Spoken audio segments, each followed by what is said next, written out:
అందరికీ నమస్కారం. ఈరోజు మనం పురాణాల్లో చెప్పిన మెదడు శక్తి పెరిగే శ్లోకం విద్యార్థులు, ఉద్యోగస్తులు, ధ్యాన సాధకులు తప్పకుండా చదవాల్సిన శ్లోకం గురించి తెలుసుకుందాం.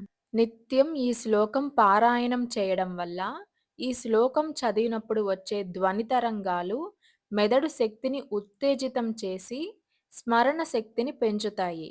అలాగే చదువు లేదా ఏ పనిలో, ఏ సమయంలో మనసు చెదరకుండా నిలబెట్టే శక్తి పెరుగుతుంది. అలాగే చదువు, పరీక్షలు, డెడ్‌లైన్‌లు వంటి సందిగ్ధ పరిస్థితుల్లో స్పష్టత, ధైర్యం, ఫోకస్ ఇస్తుంది. అలాగే స్ట్రెస్ తగ్గిస్తుంది, టెన్షన్ తగ్గిస్తుంది, మనసు ప్రశాంతంగా ఉంటుంది. విద్యార్థులకు అత్యంత శ్రేష్టమైన బుద్ధివర్ధక శ్లోకం ఇది. అదే హయగ్రీవ స్వామి శ్లోకం. ఈ శ్లోకాన్ని ఉదయం పూజ చేసినప్పుడు 5 సార్లు కానీ, లేదా మీరు చదివేటప్పుడు పుస్తకం ఓపెన్ చేసే ఒక 5 నిమిషాలు ముందు ఒక 5 సార్లు ఈ శ్లోకాన్ని చదివితే సరిపోతుంది. ఆ శ్లోకం ఏంటంటే, జ్ఞానానందమయం దేవం నిర్మలా స్ఫటికాకృతిం ఆధారం సర్వ విద్యానం హయగ్రీవముపాస్మహే.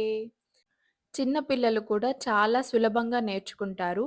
మీరు ఒక పేపర్‌లో రాసి దాన్ని స్టడీ రూమ్‌లో ఒక దగ్గర స్టిక్ చేసేయండి. పిల్లలు వారంతట వారే చదువుకునేటప్పుడు ముందు ఆ శ్లోకాన్ని 3 సార్లు చదివి, ఆ తర్వాత బుక్స్ ఓపెన్ చేసేలాగా అలవాటు చేసేయండి.